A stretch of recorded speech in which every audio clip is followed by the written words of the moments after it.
நதி போல் புண்ணிய நதியாம் பம்பையில் நீராடி சங்கரன் மகனை கும்பிடுவார் சஞ்சலமின்றி ஏறிடுவார்.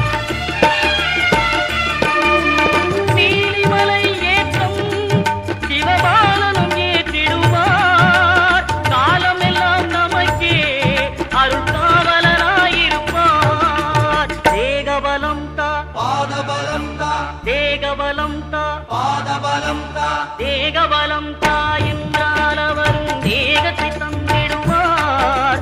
பாதபலம் தா என்றால் அவரும்